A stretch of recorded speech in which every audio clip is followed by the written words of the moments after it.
Man, it's strange when I constantly see pictures of black people holding diplomas on the backs of city buses and on billboards with captions that say, "Yes, we can." A promotion that blatantly suggests that now that we have a black president, now we can. Well, wait. How was Obama going to college before? Did the white part of him just get to go to college while the black part of him got to play basketball? Yes, we can. Yes, you could have. A long time ago. Dr. Martin Luther King went to college and earned the title of doctor. His first name ain't doctor. Democrats claim to be supporters of affirmative action, yet never step down when someone of the black persuasion ran for president. Shirley Chisholm ran for president on the Democrat ticket, and did those other affirmative action supporting Democrats say, hey, the White House never had a black president, or female president for that matter. We have to fill that quota. She should be our president. No. So much for the Democrats supporting affirmative action. Same thing for Julian Bond. Same thing for Jesse Jackson. Same thing for Lenora Fulani. Same thing for Douglas Wilder. Same thing for Al Sharpton. Same thing for Carol Mosley Braun. Same thing for Cynthia McKinney. Same thing for Barack Obama. He was still challenged by other affirmative action supporting Democrat candidates who knew the White House never had a black president. They didn't seem too concerned about that quota then, did they? The contradiction is thicker than my natural back in '79.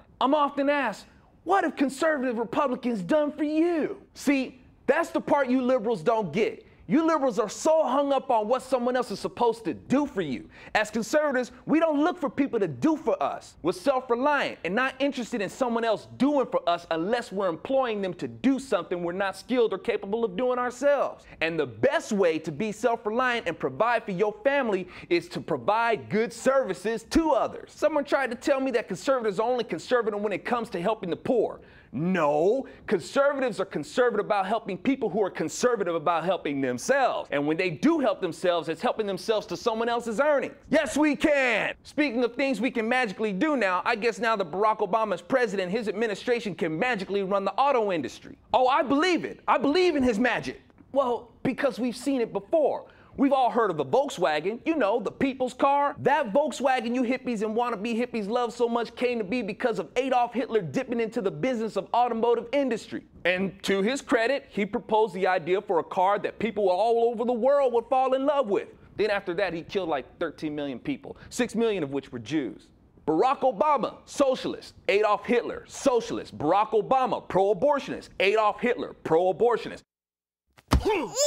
Barack Obama, gun control proponent. Adolf Hitler, gun control proponent. Barack Obama wants a civilian military force. Adolf Hitler had the brown shirts. Barack Obama is for national health care. So was Adolf Hitler. We can go on with parallels, y'all, even up to them intervening in the automotive industry. Barack Obama fired the CEO of a business. Man, don't even try to say, well, what about Reagan firing the air traffic controllers? No, no, no. Those employees were federal. Barack Obama made a termination within private industry. Now, the ones who should have been carrying were the union bosses. Their expenses are a big part of the problem. But I wouldn't support the president firing them either. GM also needs to focus on producing cars in the vein of what most Americans like driving instead of producing cars some people buy just so they can feel morally superior to others. Yes, we want more fuel-efficient cars. Yes, we want cars with reduced emissions. Where you went wrong is that you put your money in the patronizing, sanctimonious, self-righteous whiners. Just because they cry the loudest doesn't mean there's more of them. Y'all got caught up with the fashion of people trying to fulfill a moral quota instead of concentrating more on efficient vehicles that looked and performed with speed, elegance, and power.